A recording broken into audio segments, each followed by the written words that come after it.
Pow! Ladies and gentlemen, welcome back to another fantastic episode of Wrestling is Trash, the nonsensical wrestling podcast that talks about all things professional wrestling, past, present, and possibly the future.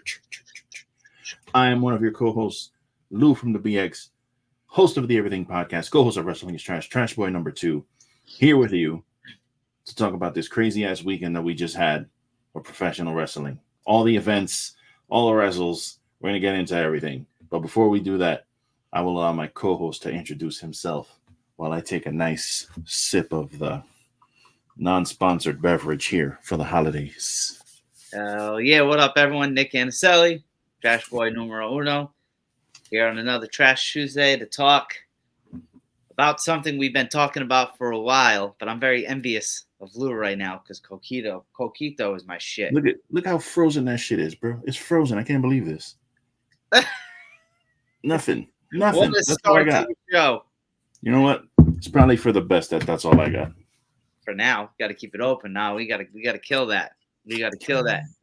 But yeah, man, we had a hell of a weekend of wrestling. Highly speculated, but never reported.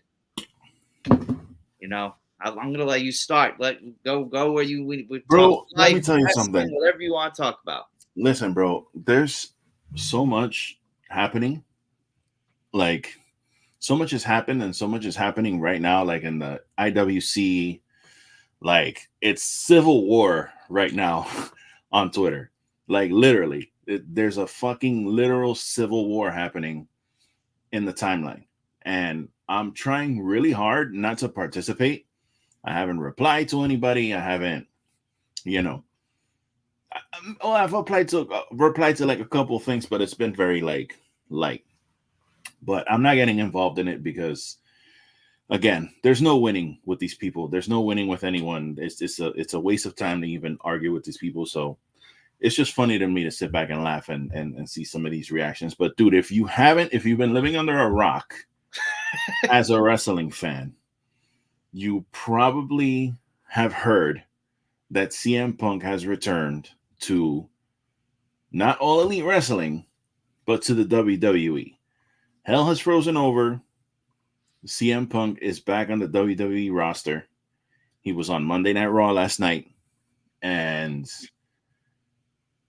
everyone lost their fucking minds, including me, because we were watching the pay-per-view. We were texting, and right at the end of the show, we were texting each other like, no Punk, man, but still good show, entertaining show, man. Randy's back. He looks good. And then, and you hear Punk's music, and just... I was really upset with myself because I was recording my TV before Randy came out, and then Randy comes on, and I'm like, oh, cool, with Randy Orton, and then he starts doing his thing, so I was like, I don't need to record all this bullshit. And then at the end of the show, I thought about grabbing my phone again, but I was like, the show's over, bro. Nothing's going on. It's a wrap, blah, blah, blah. And then, of course, the biggest thing that's happened in wrestling in like the last 10 years happened. Yeah. So again, I'm just giving general overview reactions of Saturday because there's a lot, and I hate this phrase. There's a lot to unpack here. Yeah, there is. With this whole situation. So just as far as Saturday goes with the show, I was blown away by the fact that he's back. The show was a very good show. Mm-hmm. It was very entertaining, and the reactions to the return of one CM Punk was just mind-boggling, to say the least. Yeah, and obviously, same thing. So I lay down on the couch watching the show, and when his music hit, I like no shit sat up, and I haven't done that in a while because even though we knew, there we go, man. Give Daddy some love. There it is. There we go. A little bit. I gotta save some for my brother, bro. I can't drink this whole thing. I mean, I can, but yeah, I shouldn't. But it's like no one ever knew it was happening, right? Just like a lot of debuts and returns, everything's speculation until it happens, right? And I was just like, damn, like this dude's really here after almost 10 years, right? Pop out of me. Of course, like we said on the show, we both said like it'd get a pop out of us. The one thing I love about this going into Monday, which WWE hasn't done, and correct me if I'm wrong, but it's been a very, very long time.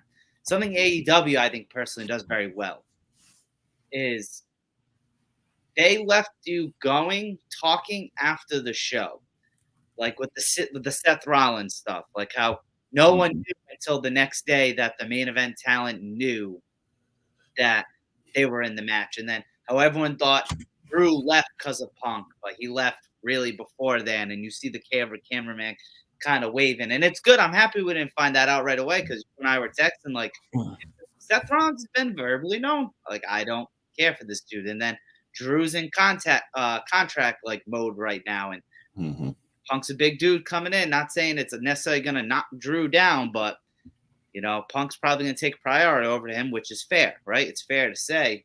And then, but yeah, man, it was wild to see.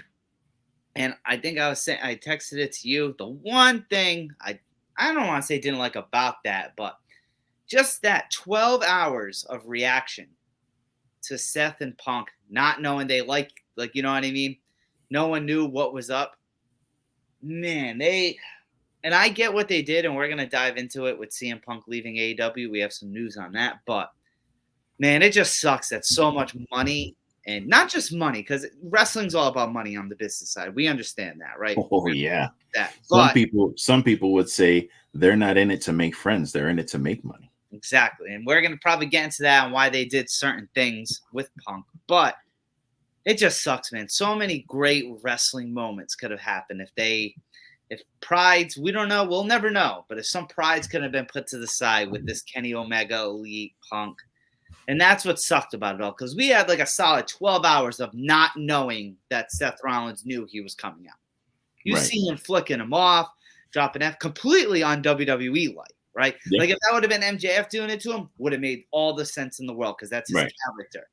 Like they allow that on TV, especially on pay-per-views. When WWE, you never see that. You know what I mean? Like that, them Seth Rollins giving him the birds, I guess, rated R as they go, no pun intended. But I'll say this, and I'll say this full disclosure, I got completely worked. I did too. I got completely worked, bro. I saw that first Seth Rollins. Why am I slurring already? That's crazy, right? My man's feeling it. Let's go. So I got completely worked, bro. From that first video with Seth Rollins doing the pointing and the cursing, and Michael Cole and Corey Graves are holding him back or whatever. We were all sending that shit to each other, like all of us, the whole wrestling chat, you and me, we were all sending that shit back and forth. And we were like, yo, I don't know. I think Rob had alluded to like, it's like, that's a work or whatever. I was like, I don't know, man. He looks fucking pissed off. Like he really looks pissed. And then we started getting like the fan angles of it, the high rise angles, the front row angles. A friend of mine from Twitter, Shining Polaris, was at the show. Oh, wow. And she recorded literally, if you saw the video of Drew leaving, like holding the side of his head, like that was her video. And she recorded it. Oh shit. Awesome.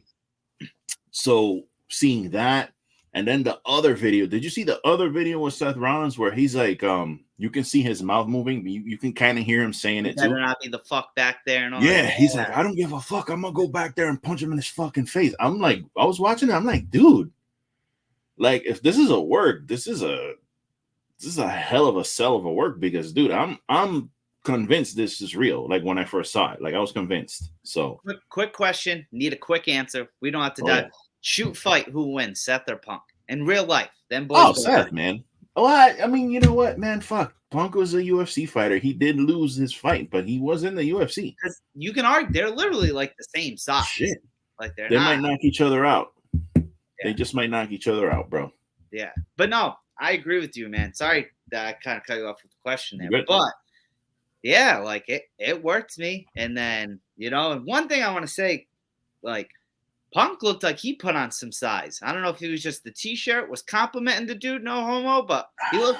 Everyone's saying he looks younger, which he does. But when you have a longer beard, when you have a longer beard and a longer hair, that's going to make you look older, and that's what he kind of had when he was in AEW for the most part. So, I think he definitely grew his hair out, and I think he shaved the beard down a little bit. I suspect there's a little bit of Just for Men situation happening there. Yeah. Because that's the WWE thing. They love doing that shit. When Kevin Nash came back as Diesel, he had the worst Just for Men Oh God, yes. guy job like of that. all time. So, and again, that's fine. It's not a big deal. But he definitely looked like a little like, and it's weird because he hasn't been gone that long. Like it hasn't been. It's been like. And the thing is too, it's not like we knew he was coming back because all the reports he didn't sign until Saturday, and right. So the other report, I don't know if you saw, I think I saw it today, was he kind of started the conversation, and it wasn't the Fed reaching out to him, which obviously I think they would have. So I'm not saying he came crawling back, not like that, but. Like, yeah, what they say with the reports, he had like an hour-long conversation with Triple H, and Triple H alluded to it on the press conference, which is kind of true in life. Like, if you're the same person you were 10 years ago, so. Right. But, dude, this thing took over the internet. Yeah, for real. Like, not just like ESPN shared this, SportsCenter shared this, Pat McAfee talked about it on his show, like, most watched video or post or whatever in WWE history. Like, I knew Punk was a draw, don't get me wrong, but I don't know, man. I'm waiting to see the Raw rating. We're not ratings people on this show, but for those who pay attention, the football game last night sucked. There wasn't a single touchdown scored. It was nothing but field goals. Yeah, I didn't even bother with that. I guess one thing I want to dive into before we start, because I know we'll probably be on this Punk thing for a little bit. We got to give Randy some credit, man. Randy looks in phenomenal shape.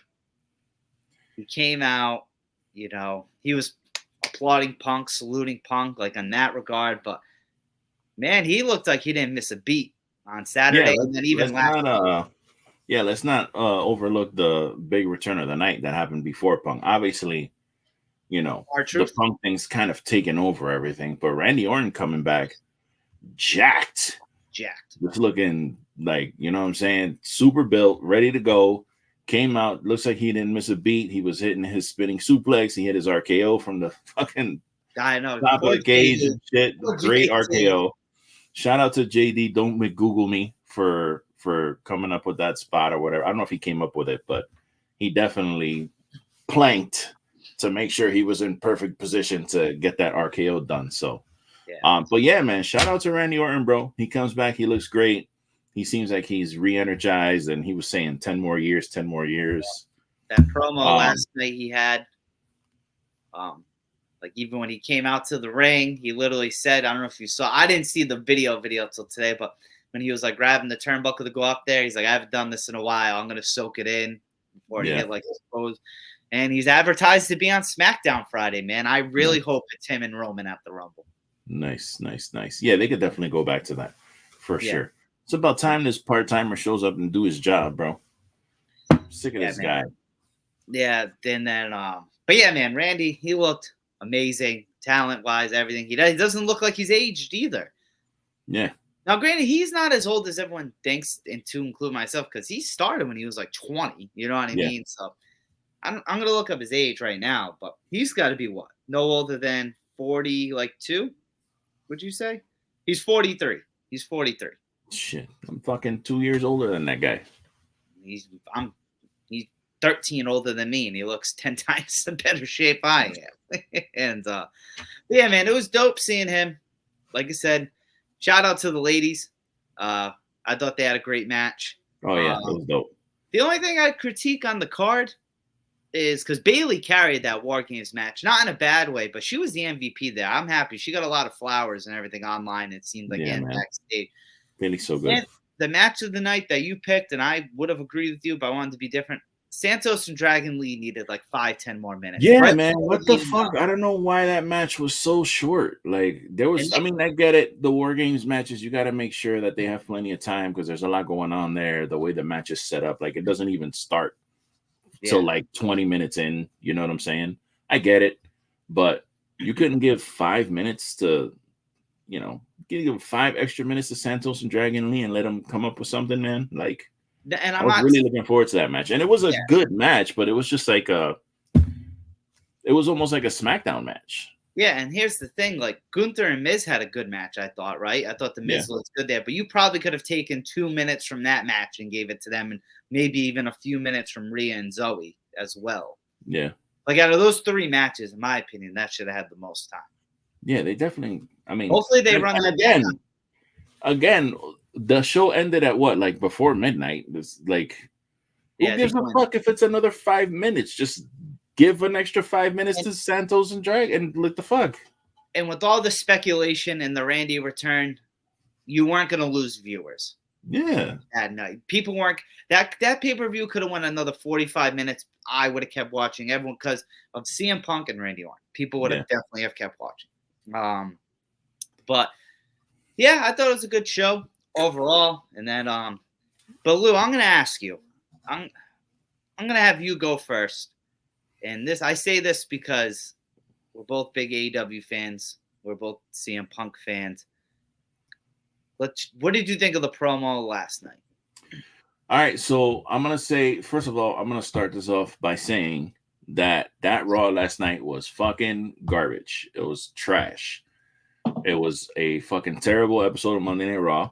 And I was triple disappointed because of the hype that I built up to myself all weekend long waiting for. Dude, you don't understand. Yesterday, I was at home all day like, oh my God, it's 3 o'clock. All right, it's fucking 5 hours. Let me go do this. All right, Monday Night Raw. Okay, cool. So it's 6:30. Oh shit, it's 7 o'clock. Okay, we're getting there. We're getting close. Like I was like ready to fucking watch Monday Night Raw. Yeah. Like I planned my whole day to get ready for Raw because I was just excited. And I figured that they were gonna save Punk till the end of the show, but I was hoping they would maybe start with him or maybe do, you know how sometimes they do like at the 9 o'clock hour, they'll do a big angle or whatever. So they actually did the big angle with Cody, but I was hoping maybe it would be CM Punk so we could get it out the way. But no, we got Randy Orton to start the show, which was fine. Totally cool with that. Cool with that angle to set that up and to get that all going. And then Daddy's back. Yeah, Daddy's back.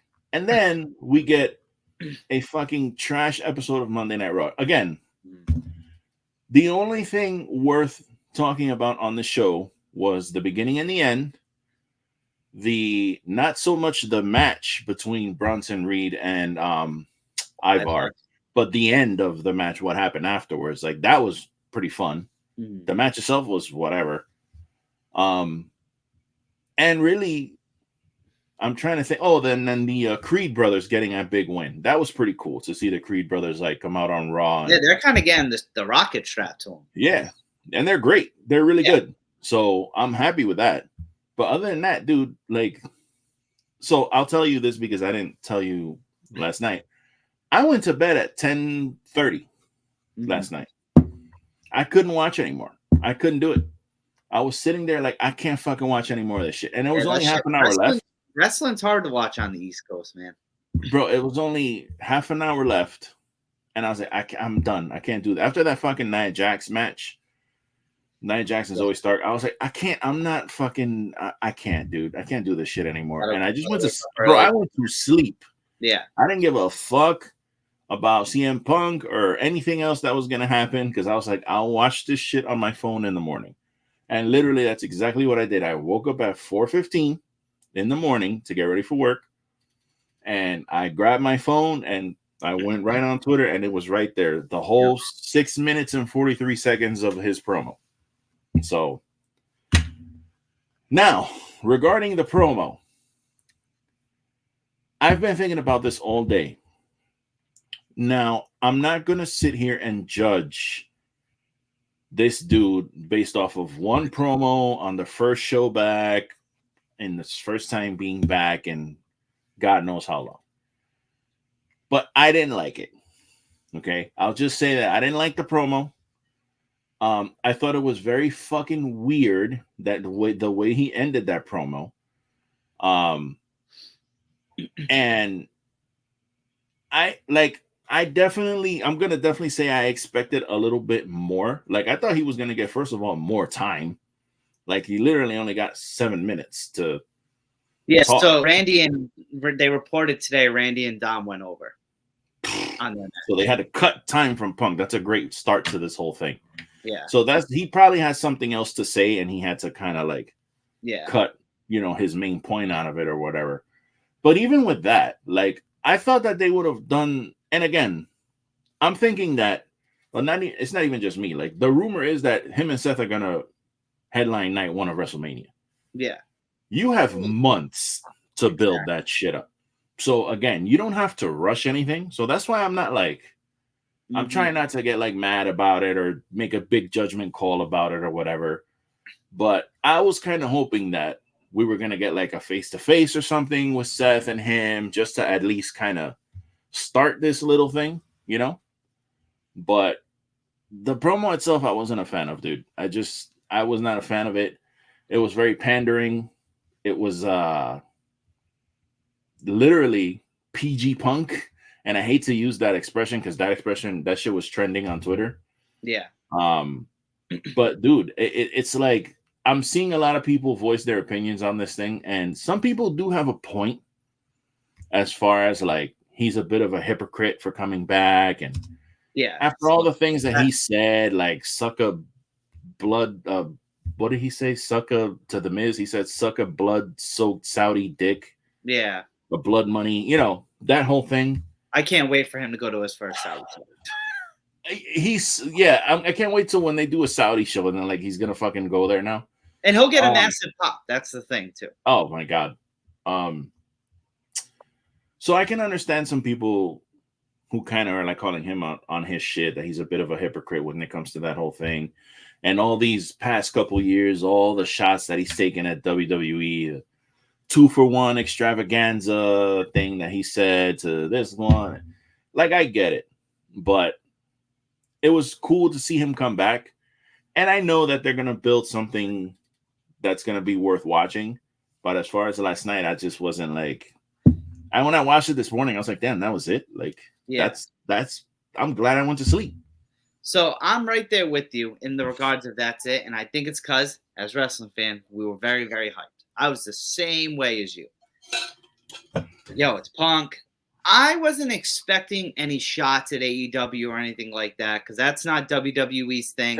They're under an NDA, bro. Do people not understand that? Yeah, like and even if they were, I don't think he would have mentioned shit like that anyway. Maybe like Seth would mention it, and maybe he will. Seth will take a shot at him, with that, maybe. But so Justin LaBar, he does Wrestling Inc. and Busted Open.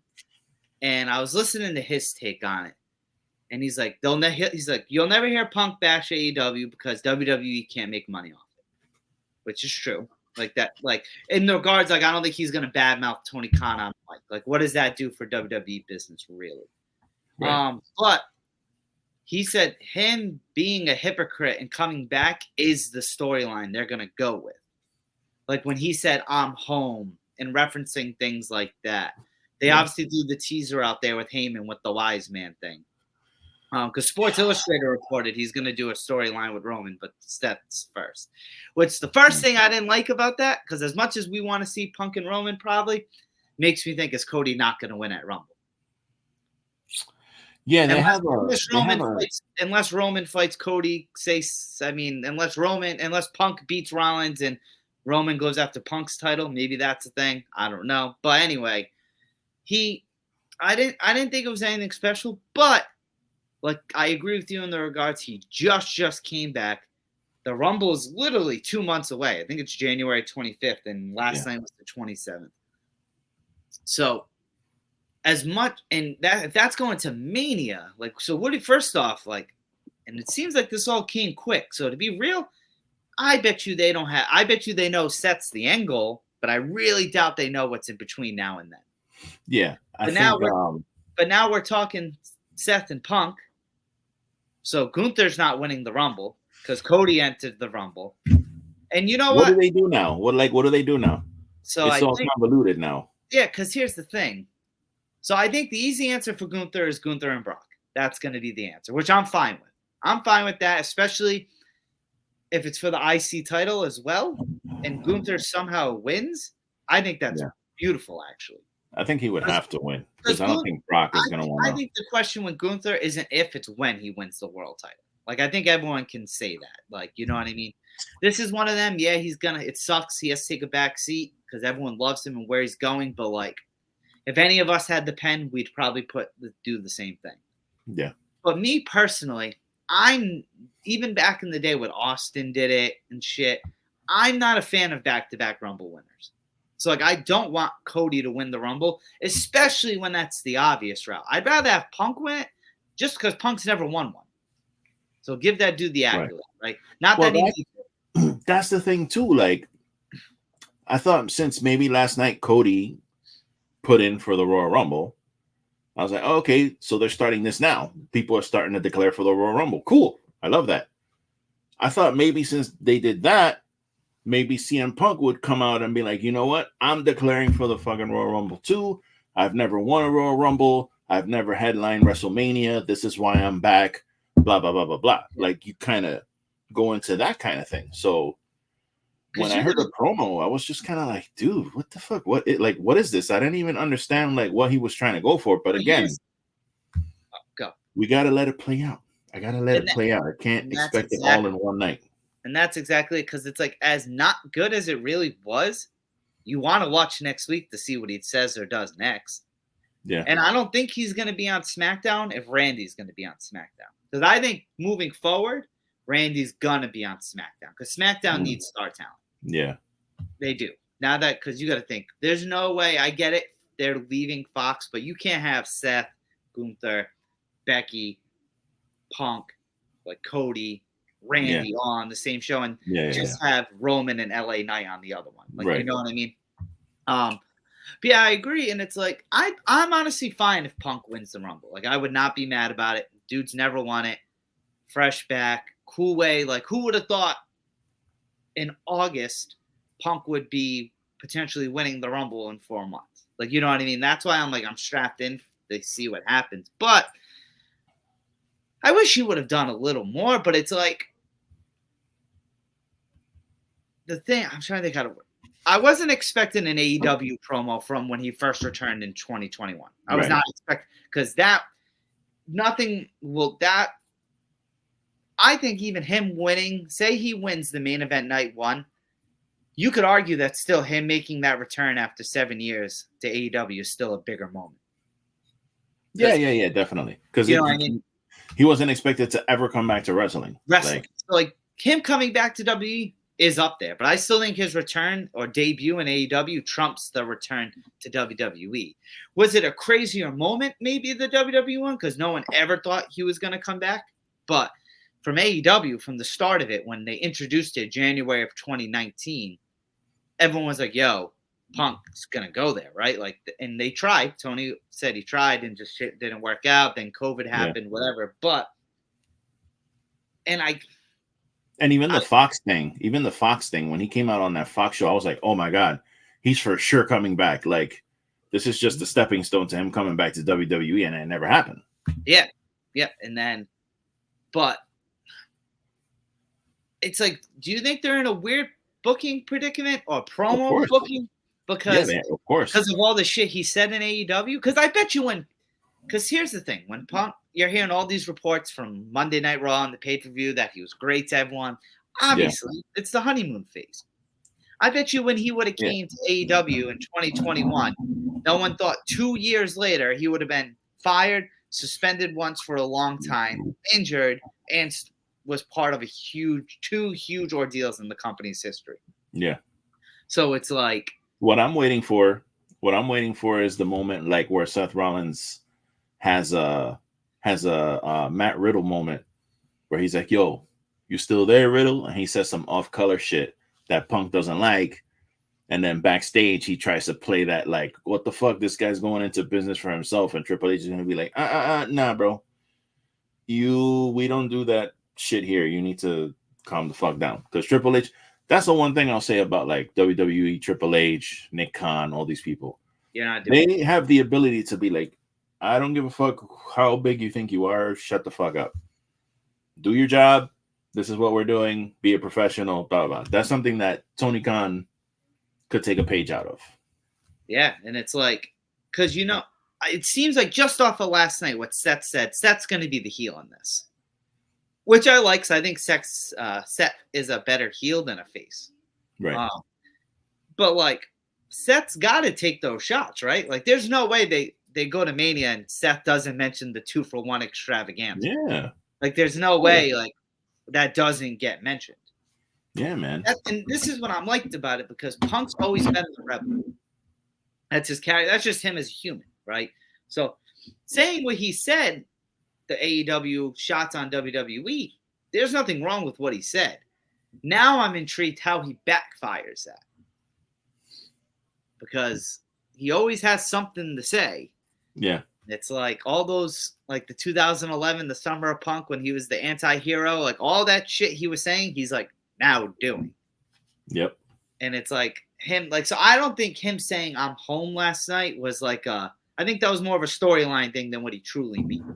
Right. Because if none of that shit happened in AEW, I'd say if the Jack Perry thing didn't happen, this never happens. I know, right? Ain't that some shit? If fucking Tony Khan would have just fired Jack Perry and took CM Punk's side, Punk would still be in AEW. Who would have thought when CM Punk first came out? Remember, didn't he compliment Jack Perry, Jungle Boy? Yeah. Who would have thought, just in general, when he came out on that first ever Rampage, that 2 years later, that Jungle Boy Jack Perry would be the reason Punk's not there? But it's funny, even he complimented him, and then he told him, "But one day I'm gonna kick your ass," and they both kind of laughed at it. It's like, what the fuck? What a fucking prophetic like statement. Yeah, and it's like, but so I guess not to transition, because we're always gonna hop back to it, but I guess we can speak on the news. I'll let you take the lead on that. Well, let me ask you one thing before we move on to that. So, friend of the show, Big Broadway Joe El Cantante, sent me a message, and this is literally like an hour ago. He sent me a message, and it says, "What's the most shocking WWE return of all time?" So I'll tell you what I told him while you sit and think about that, because I know that came out of left field. So I told him, for me, it was when Brock Lesnar came back on Cena at that at the AAA. Well, it was the AAA at the time, the Miami Arena. When they had when Cena and Rock had the 1 in a million match. Yeah. And then the next night he's like, "I want him to come out so I can shake his hand, tell him he's the better man." And fucking Brock Lesnar shows up after like 9 years of not being in WWE. That to me is like probably up there as the most shocking. And you know, he mentioned Cody, and I completely forgot about Cody. Like I completely forgot about that one. That's up there. That's like number 1 or number 2. That Cody comeback. Yeah, and I think the Cody comeback is just a bigger deal because of the circumstance. EVP at AEW, all that bullshit, and now he comes over here. But I definitely think Punk is in that conversation. Yeah, I know. If you ask me, instant ones that come to mind, right when you asked, Brock was actually the first one that came to mind. Yeah. Cody's up there. I'm gonna say both of Punk's, right? Punk's return to wrestling and Punk's return to AEW, but maybe The Rock when he came back in 2011 to host the Mania before that, because like he was huge. He was just such a massive star. And for me personally, I was younger. Well, I was like, I don't know, I was like 18, 19, whatever, but I wasn't on following like dirt sheets then, so you might know more than me. I had no idea who this guest host for WrestleMania was. Yeah, it was the way they played that was so good, because some people even were saying it was Lady Gaga. Yeah. And then right before they did the Michael Cole announced the thing and they turned the lights off, like they had a woman come out of a limo and they were just showing like her feet. And they were like, "Who is it? Who is it?" And I was like, "Oh my God, is it really fucking Lady Gaga, bro? Like, are you fucking kidding me?" And it was The Rock. And then they did all the lights thing and whatever. And he can't, dude, that fucking pop. That pop was incomprehensible. Yeah. How loud that shit was. Yeah. I say that because anytime now since then, when The Rock comes back, it's a massive thing. But that's it. Even though he's come and gone, like that was his return to wrestling. I think at that point, that was the longest time that he had been away. Yeah, because he did that match at WrestleMania 20, which was 2004. Yeah. And I remember he got a big pop because in 2008, he came back just for the Hall of Fame. He put his dad and his grandfather in. And then 3 years later, he was on No Shit TV. So yeah, I'd say those. Those are the first instant ones that come to mind. Nice. But yeah, if you want to hit on the, do you want to hit on the MJF stuff first, or do you want to? Yeah. So changing gears a little bit.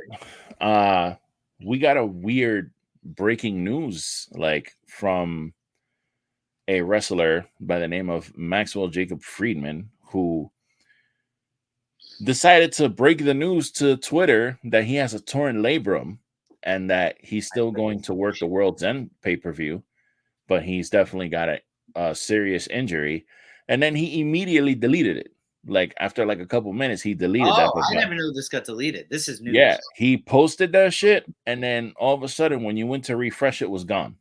But at that point, everybody had already screenshotted it and was sharing it and blah blah blah blah blah. So the cat was out of the bag at that point. But he definitely chose a weird way to break that news. But again, you know, in the age of social media, everybody, you know, it's where you break news now. So I think it's pretty serious. It's really a bad time for people to be getting hurt right now in AEW because they need all their stars. But I think that he was going to end up dropping that belt at World's End anyway. So, you know, it makes sense for him to work the show, and then they can do an angle after whatever match it is that he's wrestling Samoa Joe. So I'm assuming he's going to drop it to Joe unless the plans change. And, you know, they can always do an angle afterwards where, you know, with the devil, he gets hurt and then he can just be off TV for a while he gets better. And that's where you have your Will Ospreays. That's where you have your Kenny Omegas. That's where you have your Swerve Strickland. Now, hear me out. Before I let you go and give your 2 cents on this, I wanted to ask you earlier I actually wanted to ask a couple of things about AEW. But my main thing is, like, what are the optics like for AEW right now with this Punk signing? Like, so this is what scares me, and it's a Tony thing. Because one, MJF can't be hurt right now. Not just because of the Punk stuff. He's just on a roll. Right. MJF is, you can argue if you had the male, female, top 5 hottest people in the industry right now, he's obviously in there, right? You can't argue that. Debate with him up. You're like, you know what I mean? So that sucks. But Tony's a very reactive guy. We all know that, right? Like the most recent one was the Tuesday Night War. The thing with Nick Khan, I forgot about that one where he was. Yeah, what was that all about in the first place? Because I remember someone made a meme. Shit on this guy. Yeah, and someone said Nick Khan took it personal after this. Well, yeah, he should have. He called him like a piece of shit and a carny. I was like, bro, what are you doing? That was during the whole when they were working with Impact. Because I remember they used to show them. I was like, bro, what are you doing? But WWE did nothing during that time to AEW either. So that's just what, yeah. And then you have QT Marshall leaving, like behind the scenes. Like, I don't know, that kind of raises flags to me. You know, not as a talent. You can lose QT Marshall the talent, but it seemed like he was very well respected and smart backstage. He didn't like work career. Tony, I think, needs to eat a piece of humble pie. Right? Because he's been doing this for now 3 years, 4 years, whatever it is. And he's been killing it. Tony's been killing it. I will never roast the man for what he's done. The talent he's brought in, the shows he's produced. But, dude, he needs help. Like, he needs help. He is way too busy just as a human. Like, we've said this before. But if I'm an AEW talent, I'm not worried, right? Because they have money. They're doing good. But, like, even leading up to this, like, the ratings were down. Attendance was down. Like, you bring in Edge, and, like, Edge is a massive star and can help out that locker room. But, like, business-wise, he's not helping, right? Yeah. And I bet you even in WWE, his business wasn't helping. Like, you know what I mean? Ratings weren't through the roof when Edge was announced to be on TV. And that's no shot at him. We love Edge. But, yeah, I don't know. I guess you give your thoughts, but I don't know. Like, you can't say it's sunshine and rainbows there right now, right? Even though nothing's really wrong with the company, because there's not.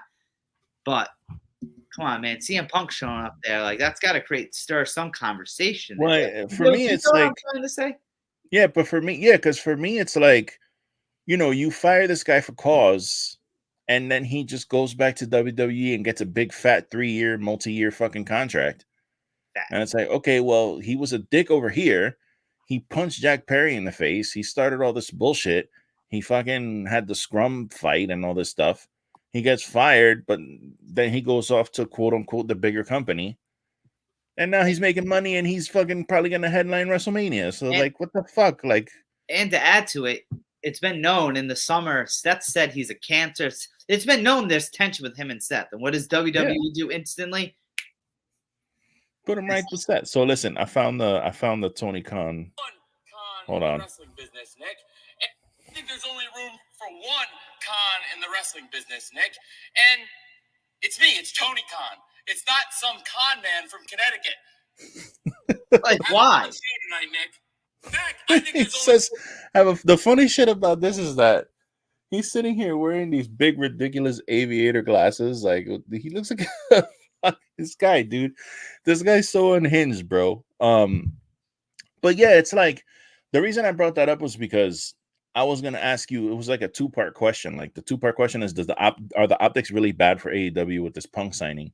And again, they fired him, so yeah, like, it's not like he left AEW and chose WWE. Like, he got fired. Do you see this? What I mean? Your screen is very shiny. I gotta maybe lower brightness. The AEW fan burning his CM Punk shirt. Oh man, get the fuck out of here! I saw that. These like, guys, dude. This ain't no LeBron James fucking situation, bro. Like, get out of here. But no, continue. And like, who's that hurting in the end? It's hurting you. You're burning the thing you paid for, like, you fucking morons. But yeah, again, he got fired. It's not like again, I'm repeating myself, but it's not like he chose to leave AEW to join WWE. No, he got fired, dude. So on one hand, it's like, it shouldn't hurt the optics of AEW, but the general fan who's not paying attention to AEW, they don't give a shit. They're like, oh, he left AEW, now he's over here. Yay, we win. He's back. Like, so it looks bad. Like, it just looks bad, dude. Especially that they put this guy, like, they have him come out at the end of the pay-per-view, a big return. They put him on the top of the hour, Monday Night Raw, like, to close the show. Like, he's rumored to headline night 1 of WrestleMania with Seth Rollins for a title. It's like, damn, bro. It's got to hurt AEW in some way.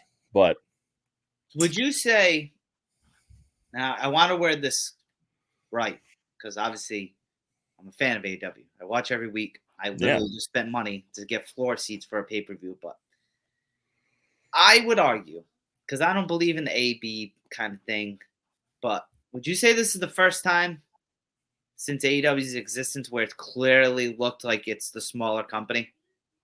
Yeah, for sure.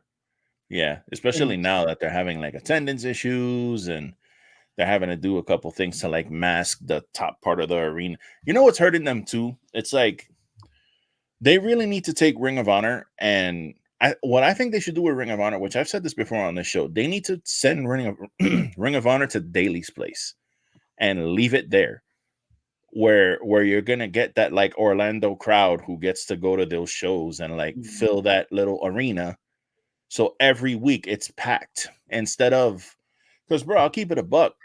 NXT when they came here, I watched. They started with 2 Ring of Honor matches. Then they had Dynamite, and then they did Rampage, and then they had more Ring of Honor. And I was like, dog, I watched the first match of the second part of the Ring of Honor, and I bounced, bro. And I'm a Ring of Honor guy, but at that point, it's just like, bro, it's been like 4 fucking hours. Like, I gotta go, bro. Like, and I left. You know what I mean? And that shit hurts them when they're trying to promote like Ring of Honor and shit, and you're watching the shows and like it's a half-empty arena.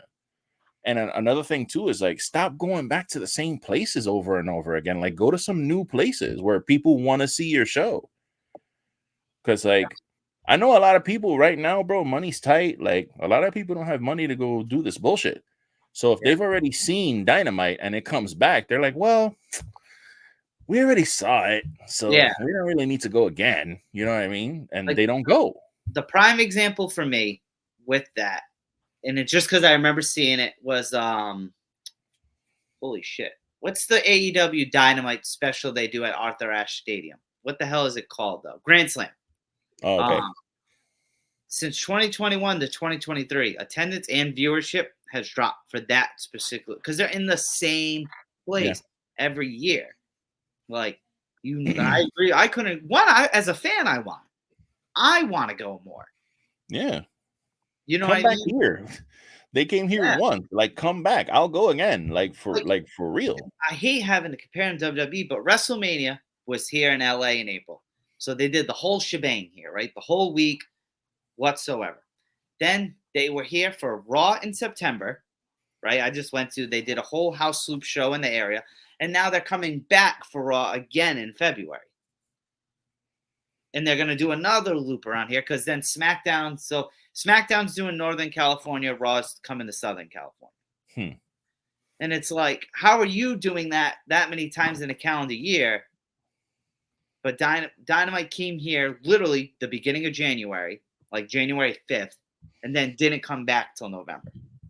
Well, that's because that company's been around for 40, 50 years. Yeah. And they have a fan base of, bro, WWE has a fan base of like dudes who watched it, and then those dudes had kids, and now they watched it with their kids, and their kids grew up, and now their kids are having little kids who are now watching it. Like, it's generational, man. Like, that shit. AEW they need to travel, like you said, more out of their they gotta go to different places, bro. Get out. Stop going to the same bill. Stop going to fucking Chicago. The United Center is great. I get it. But why the fuck are you guys in Chicago like every other fucking show? Like, it's ridiculous, dude. Enough with the Chicago. I don't know. If I was Tony, like, I don't get how they haven't done. They did All In, right, in the UK, 81,000 tickets. You own an NFL stadium. How are you not doing Double or Nothing there in the summer? Yeah, I think. Damn. See, we've talked about this on here before. I feel like they would not be able to sell that out. I don't think that an American. They sold out Wembley. Yeah, but that's overseas, man. Those people are starving for fucking wrestling over there.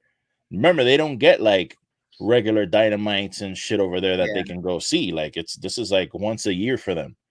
So yeah, they went and they all wanted to go and see that shit. So they swarmed to get those tickets. But like, and especially in Jacksonville. So you don't think they could do even like 40? I think they could still do like 45,000. I mean, I don't think they'll sell out. They might be. I mean, damn, I don't know, bro. Because again, they're having trouble filling 7,000-8,000, seats in some of these arenas, man. Like, not even to take a shot. Edge doesn't do his entrance on the other side for a reason now. Right. I feel we're bashing them a lot when they don't deserve it, but I think it's kind of reality. No, it's not even bashing. It's like, it is what it is. Like, stuff has to change with AEW. They need to, and it's not about being more like WWE. It's just like, you guys got to change some shit. Like, honestly, my question was a 2-part question. They need to not worry about WWE. Yeah. They need to stop with the shots and the little bullshit, constantly bringing them up. Your owner calling out their owner in some freaking random, like, stop doing that shit, dude. So I had a 2-part question with the optics thing. My second question was going to be, if you were running AEW right now, what would you do, like, immediately right now? Like, what's one of the first things you do right now to kind of make a splash? So I'm no shit Tony Khan. Yeah. I bring in Bill Goldberg for his retirement match. No, I'm kidding. Oh my God. I'm kidding. Whoa. Honestly, instant reaction, I put Edge and Bryan Danielson on creative. Oh, nice. I use their minds. I bring in creative help. I realize it's not a one-man show, and test trial. Yeah. Test trial. Because both of them are both passionate. And obviously they have their writers, whoever, like bring in Shivani, even other people, like bring in Taz, bring in these wrestlers who have the experience. who are obviously loyal to your company, ask JR more questions. Yeah. And like you have Big Show there, you have Mark Henry there, and I feel like they're just, especially like a Mark Henry. I don't even know what he does. Does he Isn't that so weird that they have all these like dude? they Mark have all Henry these legends there? Mark Henry found Bianca Belair. Yeah, like it's so weird to me that they have all these legends there, and they have all these like booking issues and continuity issues. That's like that doesn't make sense to me. Like, how the fuck can you have Arn Anderson? At one point, you had Tully Blanchard, you got Sting, you got Flair, you know, you got Malenko's there, you got Jerry Lynn there, Serena Deeb is there, you have Madison Rayne there for the women. Like these, Sarah Stock is there too, who's like another underrated performer. That like, how do you have these like little nagging problems when you have those minds there to help you do your business? Shivani, JR, Taz, like, dude, you gotta like, they're not just names. You gotta actually use their brains and kind of pick their brains and get some like ideas for your show, dude. He had William Regal and did nothing with them. Yeah, he had him on. Even William Regal said, he's like, I didn't think I was being brought in as an on-air talent. I thought I was going to be a behind-the-scenes guy. Bro, if I would have been able to sign William Regal, I would have been like, yo, here's the keys. And it's like, I get it. He's young. Tony's young in the wrestling business, right? Obviously, like, you know what I mean? Like, we can say, do this, but to me, I instantly bring people, I bring in the team. Like, he seems like he does it all him. Yeah. Like, you know what I mean? And it's like, I'm not saying it's hard, but if Vince McMahon, who didn't say yes to anyone for the most part, if he can book these shows, and granted towards the end, like there are some things we don't talk about, but like this is the dude who caved in on the Yes movement, who caved in on Kofi Mania, like who made Brock Lesnar who he was, who made The Rock who he was. Like, you can always shit on Vince, right? We could do a whole hour-and-a-half episode on that. But like if Vince can do it and you're way more open-minded than he's ever been, you got to take advantage of that. So I guess ultimately bring in teams to help him create, and then the production stuff, like we said, like make the show feel important like WWE does with production. Not like don't look like an indie kind of thing. And it doesn't look like an indie, but I would say Dynamite's presented as takeovers back in the day when they would go like, bro, when Randy came out last night and he stepped through the little pathway or whatever, the fucking size of the screen that was behind him with the snake and the In My Veins, like, bro, that was a fucking incredible shot when the camera pans back and you see Randy standing there. And that fucking giant fucking screen is behind him with all the colors and the red and the orange and the snake moving and that's like, bro, that's such a not a little thing, because I'm sure it's a pain in the ass to put that screen up. And AEW has screens too, but bro, it's just the little things that they do to just kind of like make the wrestler look so like important and bigger than life. That's one of the things too. You got to make your people look like stars, and like they're bigger than life, like. And Tony does that at the pay-per-views, like Jade, her last entrance at Double or Nothing, doing the pretty girl walk, and Swerve just recently at Full Gear. And obviously you don't go that, but Tony ain't cheap. Yeah. Pays for the final countdown. Like, Tony ain't cheap. I know that Elton John cost him a pretty penny, bro. Yeah. Elton John probably cost him a lot of money. Bro, honestly, for me, what's your answer? I would build my company right now around Hangman Adam Page and Swerve.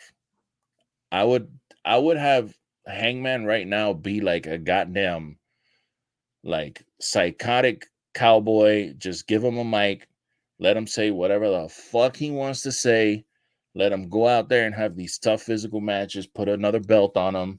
Swerve needs to be shot up into the main event scene, which I think they're kind of pushing him towards that now. I got something for you on that. This Continental Classic is I'm still having trouble kind of like understanding everything about it. And there's some banger matches happening this week. By the way, fucking Eddie Kingston is wrestling Danielson on Saturday. So yeah, like I'm excited.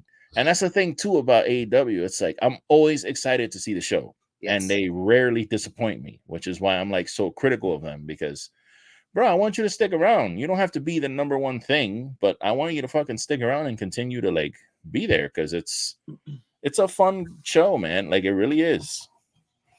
Yeah, I don't want to ever see him like, and this isn't a shot like an Impact. I don't want him to have to get. Now Tony has a lot more money, so I don't think they ever will. But I don't want it to phase because I love it. You know what I mean? I love it. Like if Double or Nothing comes to Vegas again this year, which it might, like there's maybe a chance I go just because I have some other trips I have to make in the summer. But if it's financially suitable, like yeah, I'm in there. But I think Swerve. I don't know how they get there, but the main event of All In is going to be Swerve and Ospreay. Swerve is champion. And again, World's End, another Saturday pay-per-view, bro. Yeah, like I get to go to the theater again. Yeah, and little things like that. I think cut down the pay-per-views, man. You have to cut down the pay-per-views. I don't care. I get it. You don't need everyone on the card. The thing is this revenue though, man.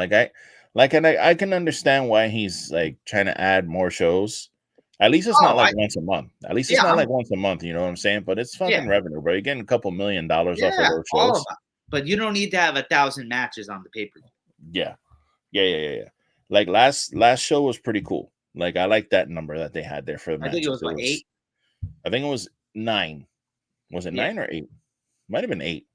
Yeah, I think it was 8. Again, perfect. Yeah, like, great. Everything had time. Everything was fluid. I was good. These 13 match cards. No. And again, I'm complaining, but I'm not because I sit there and watch the whole show in the theater and I have no problem. But it is like, bro, it's long. It's so long.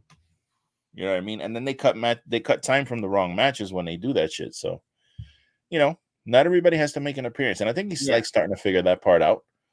But yeah, man, that's what I would do. I would fucking build around my homegrown guys, stop signing a bunch of people, and just run and keep putting on banger shows, bro. That's all you can do. Keep putting on these banging ass shows with great matches. That's all you can do, bro. Remember, they're supposed to be the alternative. They're not supposed to be like WWE light. Exactly. So all these people complaining about the blood and the this and the that, they're supposed to be different. Like that's the whole purpose of them. Why would you want 2 of the same product? That's what I'm saying. Like that's the whole purpose of them being around. They're different. You know what I mean? So I just think Tony's very prideful, and I don't think he'll accept. And maybe I'm wrong for my take, but WWE is the number 1 company in the world, and they always will be. Right? They might not always be the best in the moment because of matches, storylines. You will, as an industry, as a business, you will never be WWE. Just because of the history, like we were saying, your kids watch it. You know what I mean? Like, think if he just takes that prideful step back. I got these young, phenomenal talent. You being number 2 is not bad, especially when number 1 is WWE. Yeah, man. It's pretty cool to come around and only be around 4 or 5 years, and you're like the number 2 company. Like, there's a lot of wrestling companies out there, dude. So, yeah. So, I don't know, but I think Tony will figure it out. I think he will because that's in his avenue, and I don't think he'll fail.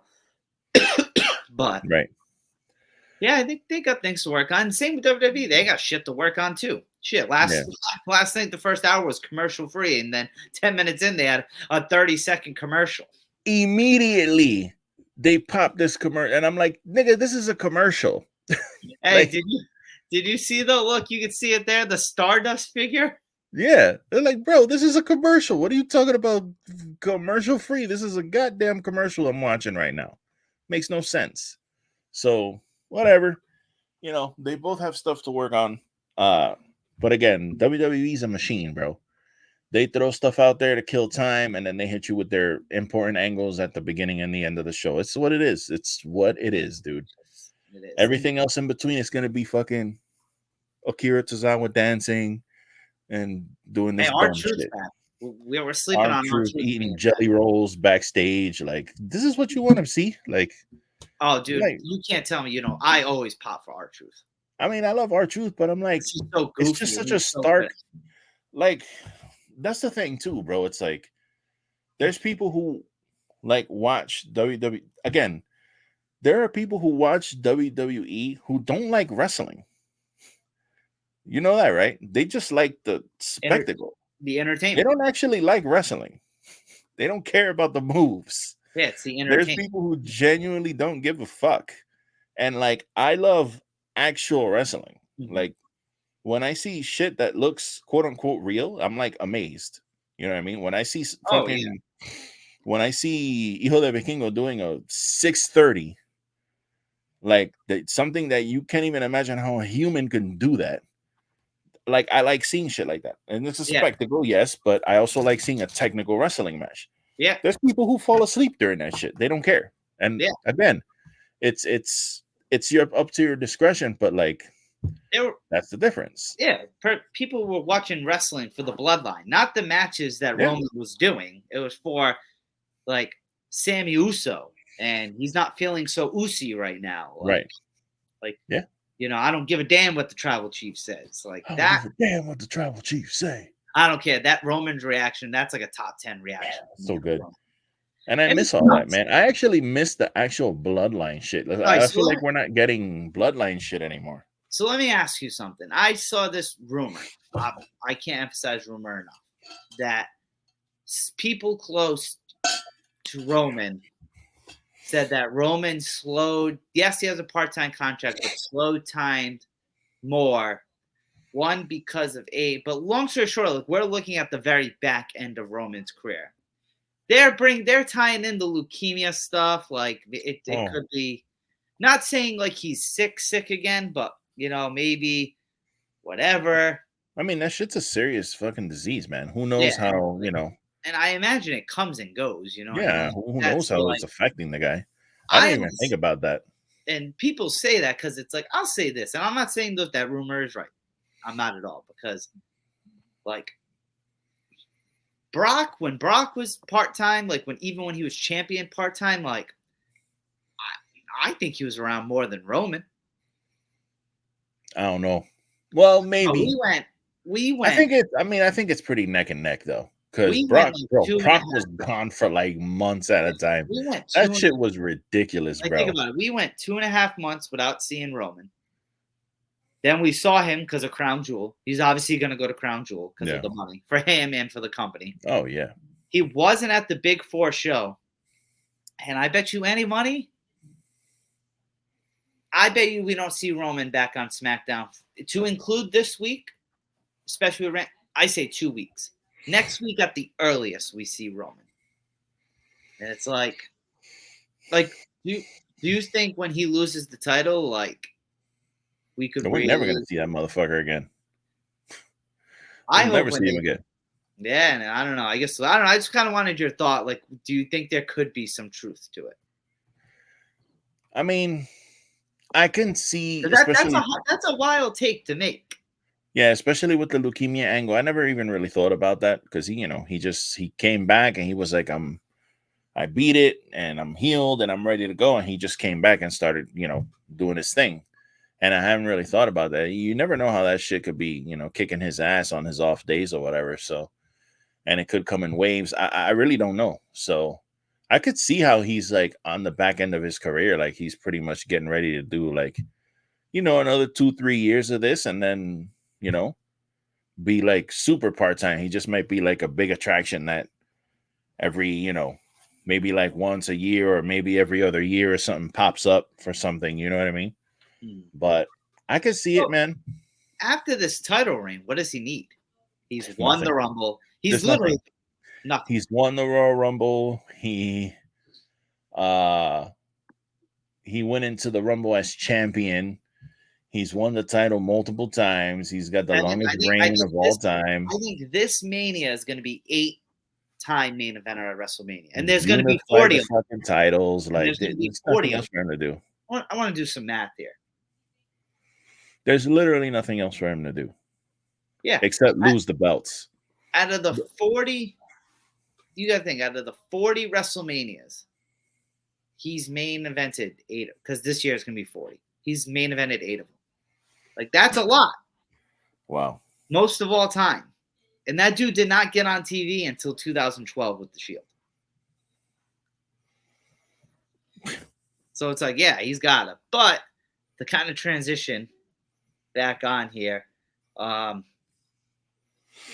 don't know how to take this. I think it's crazy, not in a bad way. But so I'll let you kind of explain this more. But the Bryan Danielson situation, not situation, but just I don't know how to word that. Yeah. So, okay. So Bryan Danielson, when this whole CM Punk thing happened, he put out a tweet. And I guess I'll read the tweet because I don't think. Oh, is this it? Yeah, this is it right here. My dad always told me the right thing is often the hardest thing to do.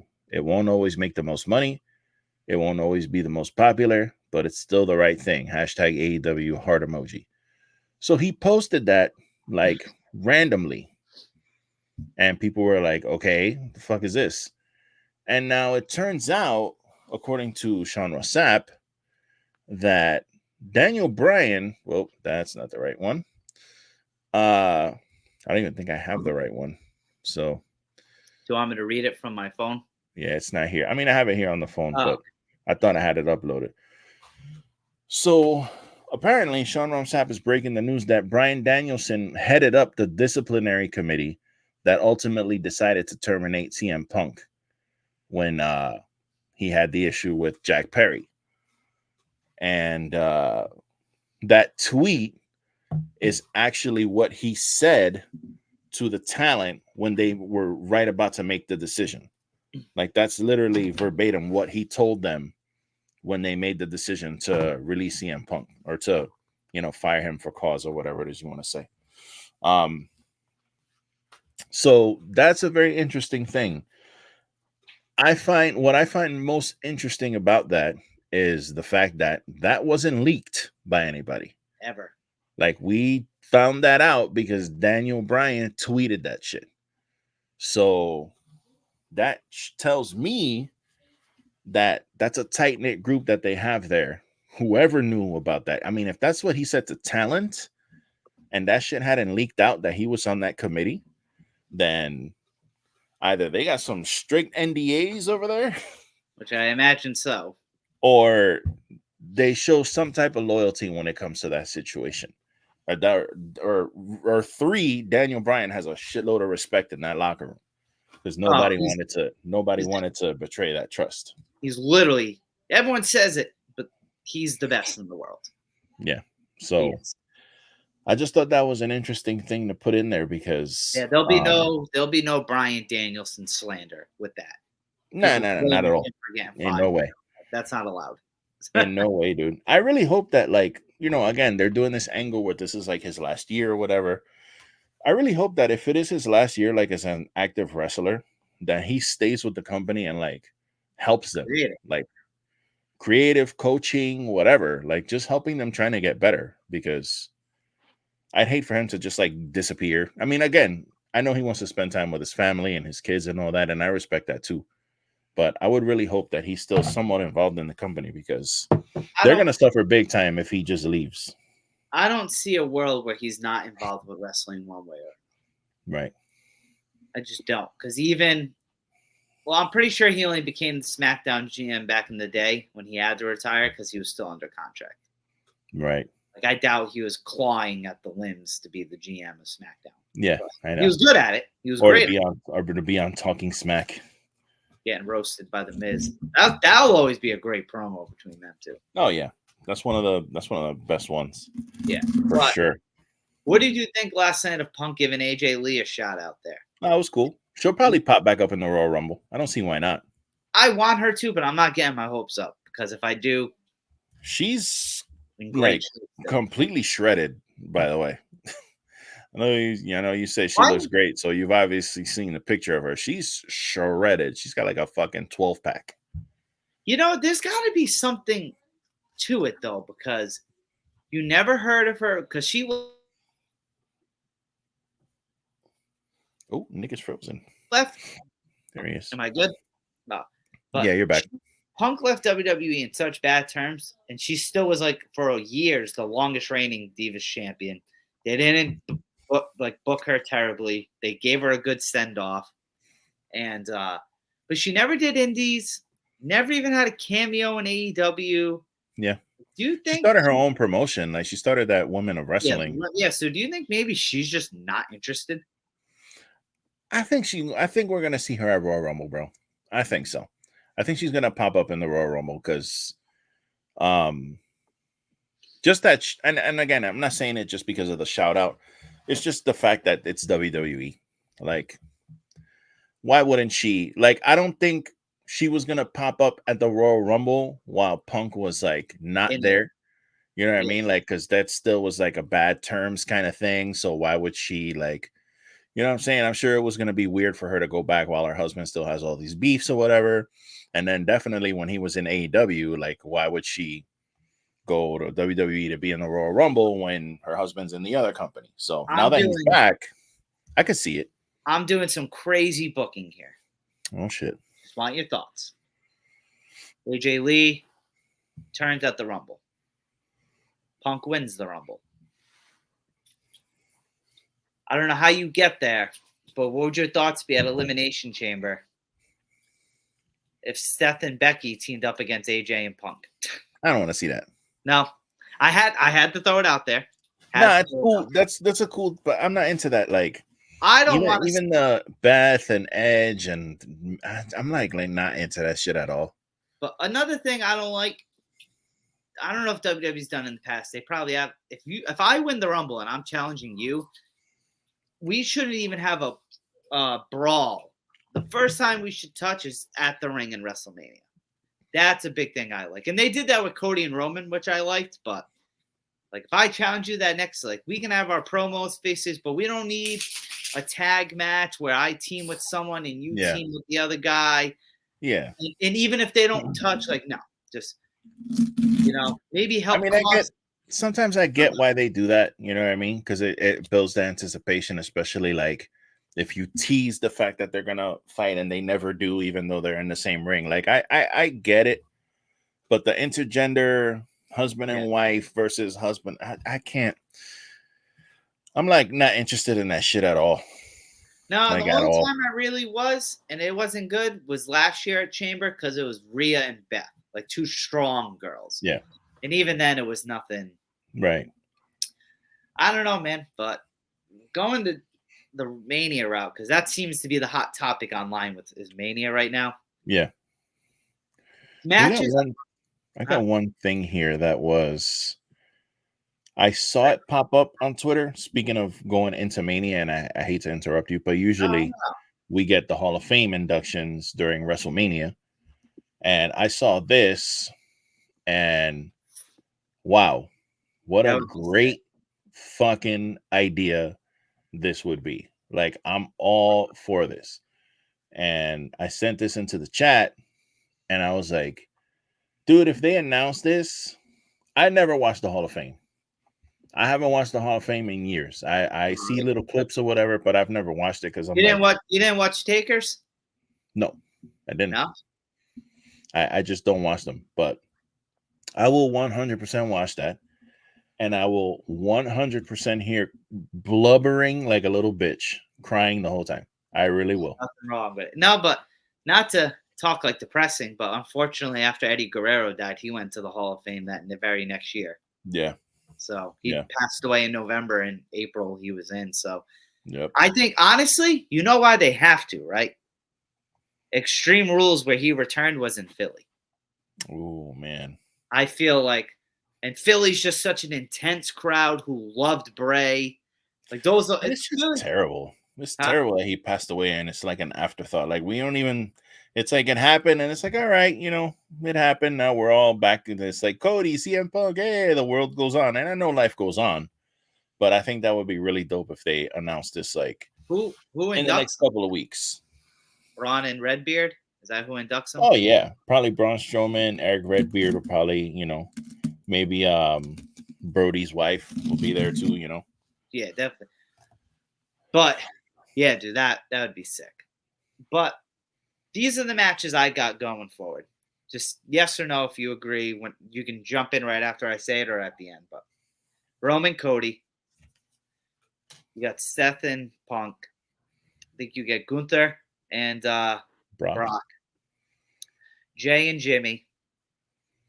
I think that's going to happen there. I'll admit the women's is where I'm confused. Rhea and Becky Lynch has to happen. But I don't know what the fuck they're waiting for to do Rhea Ripley and Becky Lynch. Like, what the fuck are they waiting for? But now they're doing this whole Charlotte and Becky teaming up thing. Well, here's another thing that I saw. Yeah, that might be happening. Okay, I got that. I got this one right here. So yeah, this is a rumor that's up there. So me, as much as I love Becky, and I love if Becky and Rhea happens, won't be mad. Promise you, won't be mad. But Becky's done the main event, like women's thing. Right. I want to see change. But if it's in it, you won't hear me bitch at all. Like if Becky won the Rumble and challenges Rhea, won't be mad. I want to see Becky and Charlotte go for the tag titles, right? If they go that route, just that I don't know against who. That's just what I'm just saying the big names. I think you bring Sasha in to be with Bayley and against the whole damage control thing. Yeah, you do that.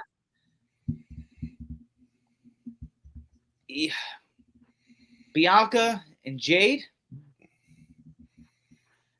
Maybe Bianca beats Io for the title and Jade somehow. I'd like to see that. Like, I'm just thinking like and then Rhea and see, who do you put Rhea with? A lot of people think Liv, like think that's going to be a thing. Why? Should destroy her. Yeah, that's what I'm saying. And as much as I'm a Liv fanatic, at Mania, would you rather see Bianca and Jade or Rhea and Jade? Yo, Rhea and Jade was slap, bro. But because I'd like to see what Jade's doing, because she's doing a lot of training. So yeah, because Triple H said it in the press conference that there's no rush there. But you gotta think she's on Mania. Yeah.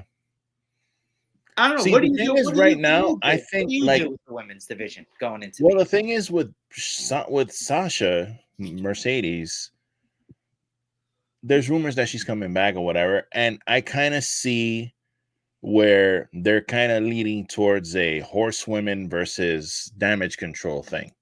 That would be dope. So that might be your. I mean, I don't know if they're gonna do that at Mania, but I don't see why not. But you kind of want to have Io defending her title at Mania, which would make more sense to me. But I kind of see this horsewoman thing becoming a thing. Like, they already got 3 out of the 4. I don't see Io being champion going into Mania. As much as I'd be cool with it, Io getting a women's title match at Mania would be dope. Yeah. Now that you said it, I'd rather see the 4 horsewoman thing. Yeah. And then Sasha comes back. Fucking, they have their 4th member there. They go after damage control. I can see it. Okay, so you go that route. So who fights Bianca? Say Bianca's champion. I'm just speculating Bianca beats Io. Because it would be Io, Kairi, Asuka, and Dakota Kai would hopefully be cleared by then. Right? Yeah. Okay, so say Bianca's champion, right? Because if it's none of them, Bianca's champion, right?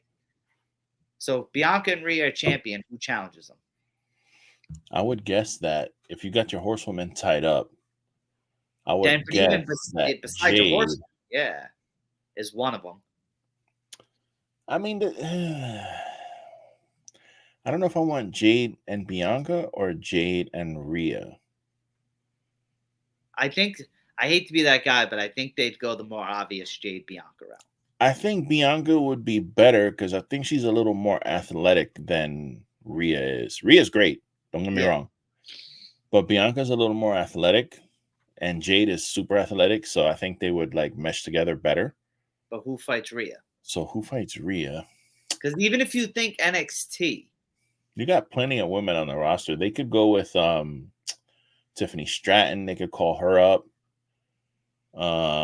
Raquel's dead. Like Raquel's dead. They fucked that up. I don't want Nia. I don't want Nia. We don't want to deal with a Nia Jax injury Mania moment. We don't want to deal with that. So although that's probably what's gonna fucking happen. Here's a hot take. I don't know where. Oh wait, Did Alexa Bliss have her kid? I don't think so. I think she's still pregnant. Let me see, because what if Alexa Bliss was in that dwell period? She's not beating Rhea Ripley, bro. I can't buy her little 5-foot ass beating Rhea Ripley. Yeah, dude. no, she's not due till December. So soon. There ain't no way. That's the thing, because if it's not one of the horsewomen, no. Here's the thing. I think we're speculating Rhea has to lose that Mania. I'm trying to figure out who. There's really nobody. They don't have anybody like set up to beat her. Like they have nobody. Unless you get Shayna, like You really got Tegan Knox. You could build up Shayna Baszler again, but you've made her basically disappear into the background, even though they gave her a prominent position in the header of the new like theme of the Monday Night Raw, which was cool, but she wasn't even on the fucking show. Yeah, So like, I think, as much as I love the 4 horsewoman thing, see, is Sasha under Mercedes? Is she under contract? I'm not sure. And the thing is, too, she got injured. So I don't know if they do that shit where they add your injury time to your contract. I don't know. Unless WWE, New Japan work something out. They work some deal out or whatever. But why would you, as New Japan, why the fuck would you want to give up that big a star? Like, be like, nah, you're going to work your contract, bro. Do you think CM Punk coming back kind of raises an eye for Mercedes herself? Oh, yeah. You saw that she changed that thing in her bio. So in her Instagram bio, it says, look in my eyes. Like where it has her name she's or whatever. Always been good at like working people, though. Yeah. So a lot of people were making kind of a big deal about that. So I don't know, bro. I know Punk has his fans. He took that down. Oh, okay. Yeah, Punk definitely has his fans. He has his his supporters and shit. So there's definitely a bunch of wrestlers who are very fond of him. I heard him and Kofi were like hugging backstage and shit, and CM Punk posted about that. So he's got fans, you know what I'm saying? It's just I can see where she'd be like, oh, he's back. I bet if he talks to her and tells her, hey, come back, everything's cool here, whatever. I just want to see where this whole CM Punk thing is going to end up. Like, is this going to end badly? Okay. Or is he going to actually complete these 3 years? So let's do this. August 2021, Punk debuts. September 1st of 2022, Brawl Out happens. And pretty much it goes downhill from there, right? We can all say it does because he comes back for 2 months, June to like August. November of 2024, what's your no shit prediction of CM Punk? Whether he's a champion, whether it's just where do you think he's at booking? So this time next year? Now, mind you, there's already speculation it's Punk, it's Seth, and then there are Sports Illustrated reported it, and they're usually kind of spot on with this shit that there are plans for him in Rome. So with knowing those facts, this is my thing too. Wouldn't you be tight if you were Seth Rollins? Like, wouldn't you be fucking tight that they made this belt for you, whatever, and now you're gonna have to fucking drop this belt to fucking CM Punk, who shit on your company and blah blah blah and did all this, and now he's coming back, and of course he has to feud with you, and then like you're gonna drop your belt to him now. Like, I think he'll feel that, but my man said for years he's always wanted to main event WrestleMania, and to be real, if he doesn't do it with Punk, I don't think he'll ever do it. Yeah.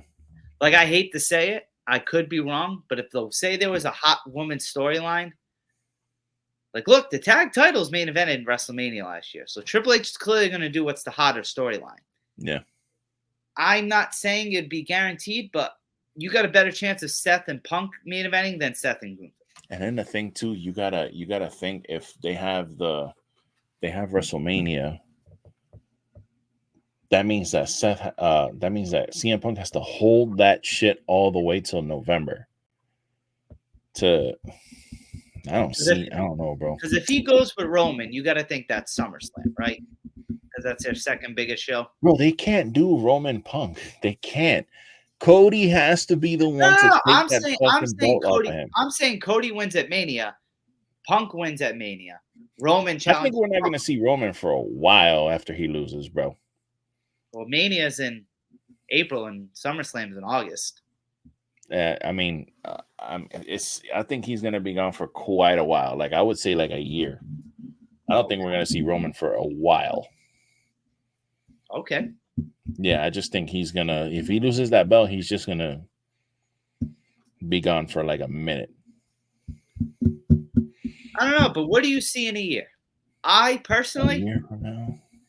I think everything will be good, but I definitely think between now and 365 days, there's a hiccup. Not a suspension. There's some negative publicity about Punk in somehow, some way. I don't see it being sunshine and rainbows for a whole year. I'm going to say that this time next year, he will be coming back from an injury.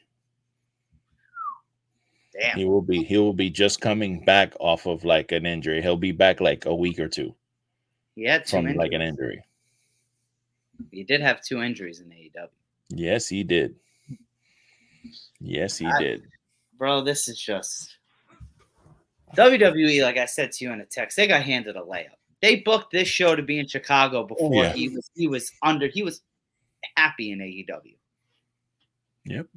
Like they got. And we said it all along. As soon as we realized that this shit was in Chicago, we were like, "Oh my god, are you kidding me?" And he was fired. I mean, yeah, it's like, dude, really?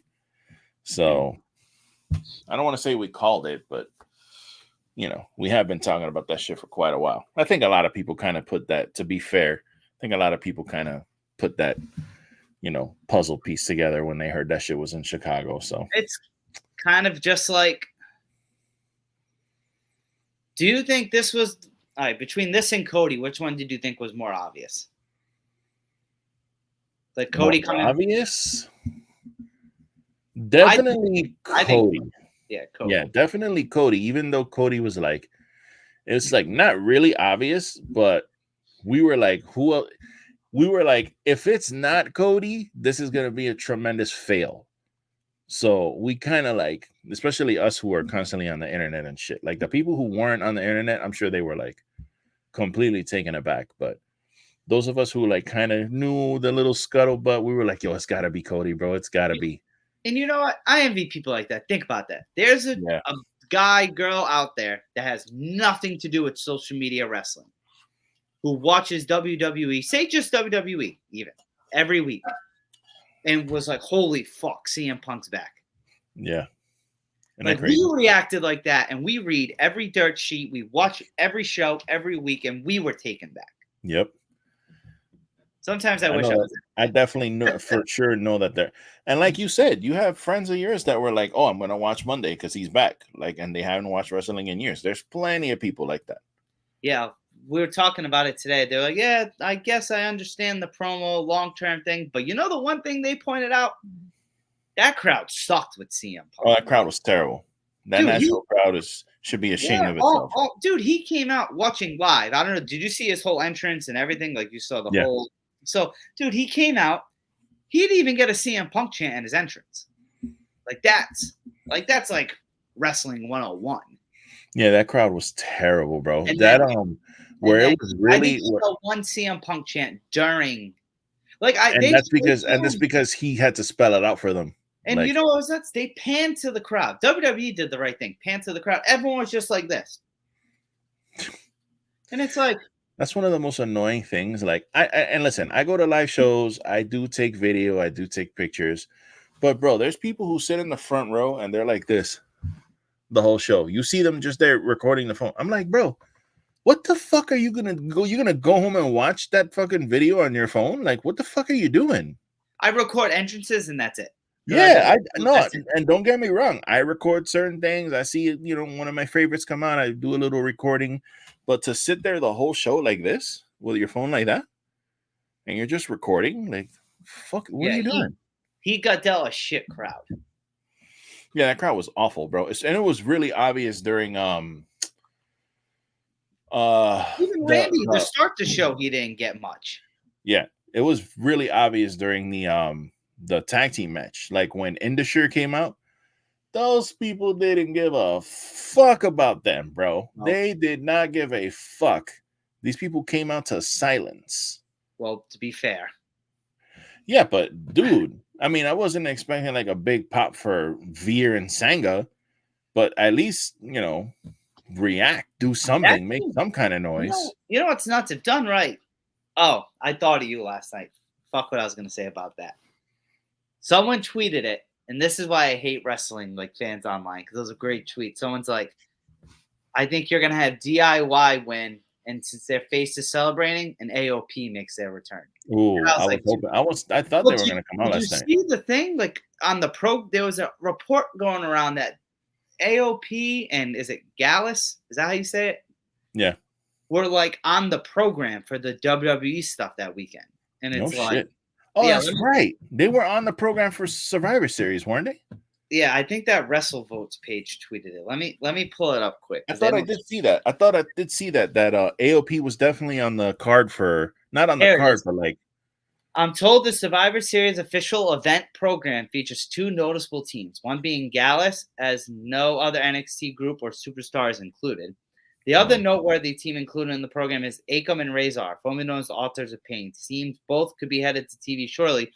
And I'm pretty sure AOP got re-signed. Wasn't that reported like 5 months ago? Wow. Remember that? I think you're the one who told me about it, that they got re-signed. Damn. I'm not sure about. I was always marked for AOP. I'm not going to lie. They had a cool they were great. entrance. I mean, you know. Did they get released? Sure did. They were one of those big. They were part of named in one of that big first or second wave of releases that like COVID 2 years ago. Yeah. Yeah. So I would say I liked them. AOP was good. That was so crazy, bro. How the fuck do you release Keith Lee, Malachi Black? Like, how the fuck, bro? Murphy. That's so crazy. Hey, you know it's not some of these dudes from AEW, they're three, because like most wrestling is 3-year contracts are coming up.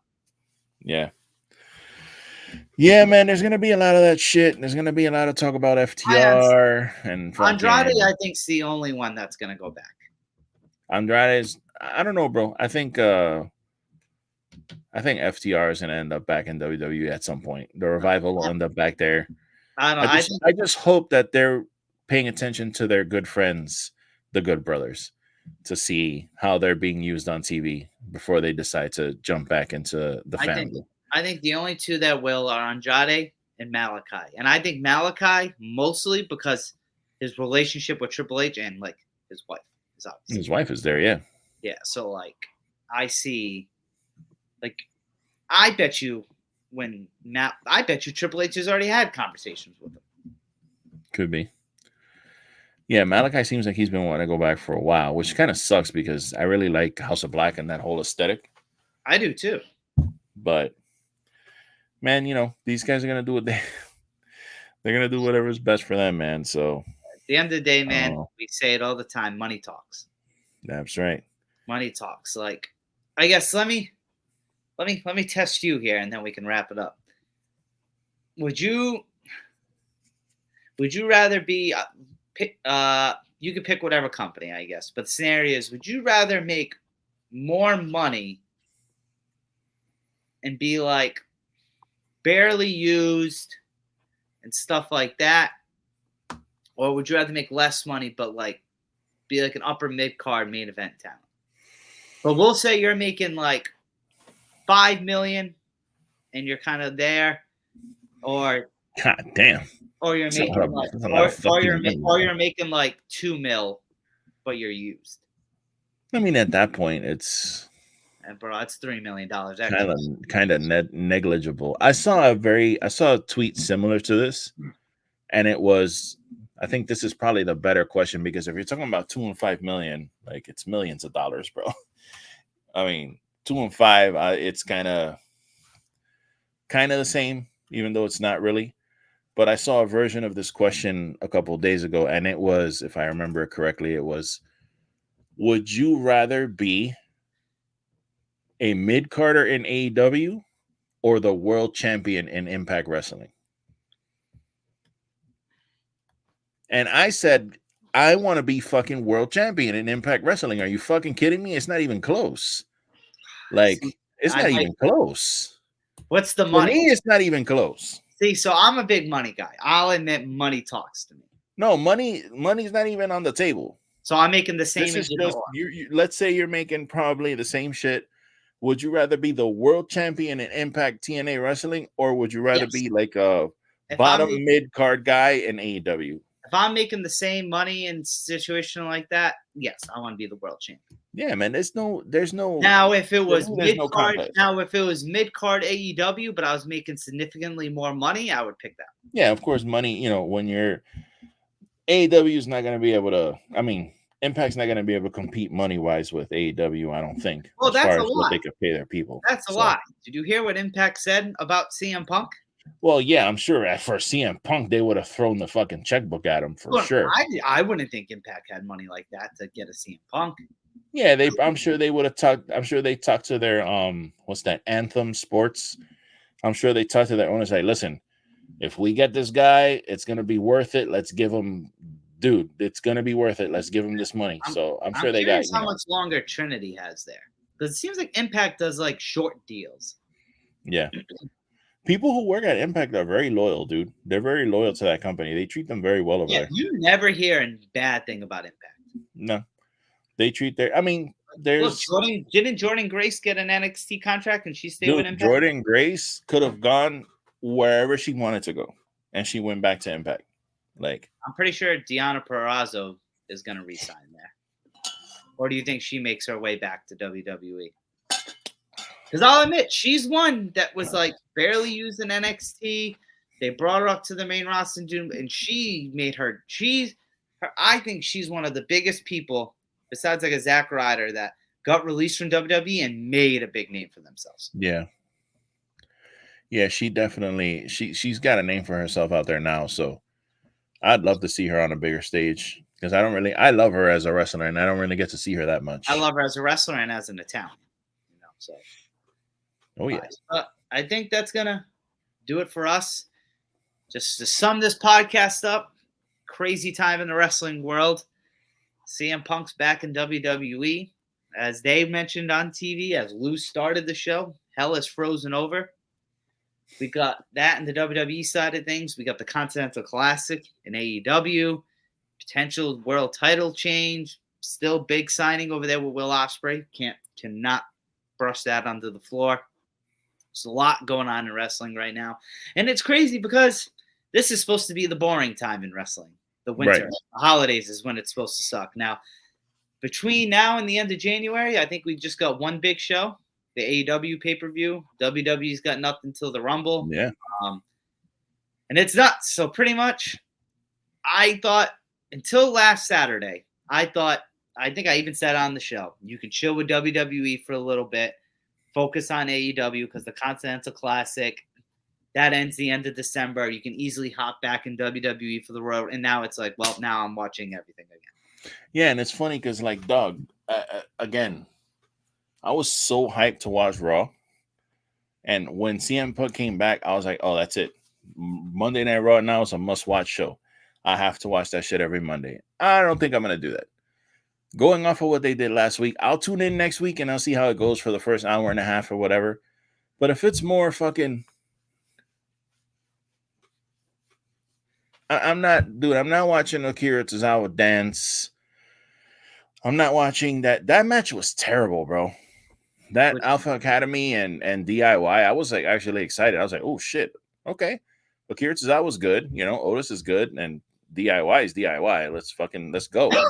Dude, that match was fucking awful. It was so bad. The Creed brothers made it. Yeah, I mean, it was so bad. Like, I was so disappointed by that goddamn show.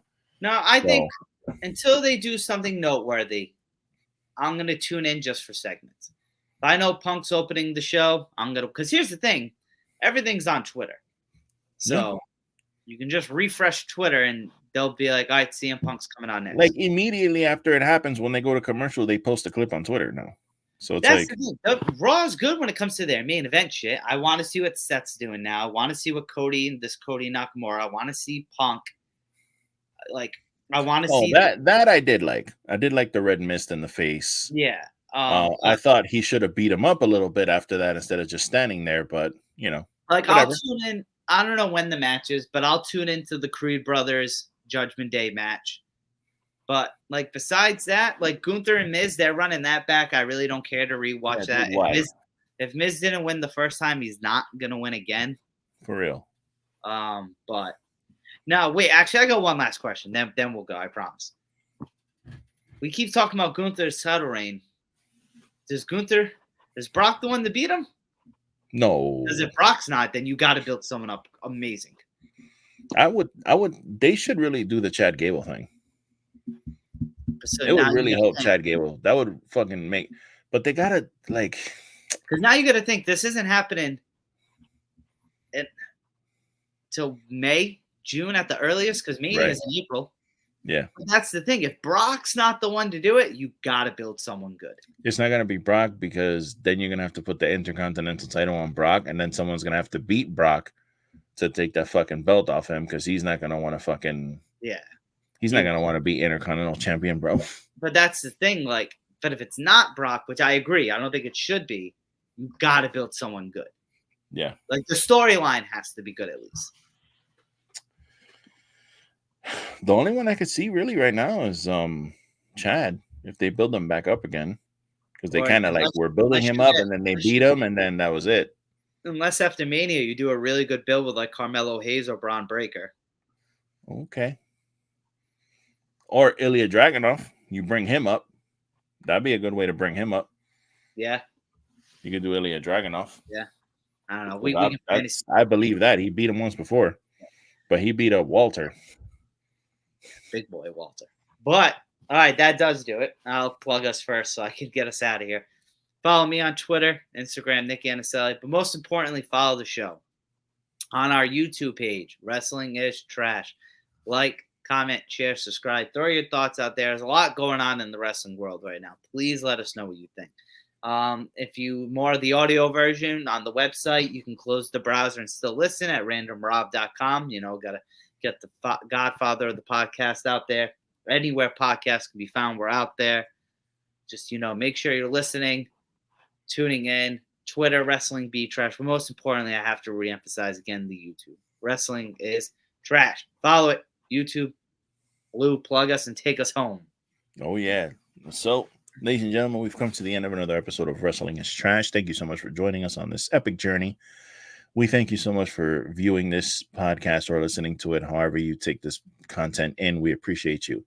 You already know, Lou from the BX. Go to Wrestling is Trash on Instagram. Click on the link. From there, you will get all our contents ready and able for you to check out. So, until then, ladies and germs, we thank you. We appreciate you. And as always, enjoy wrestling.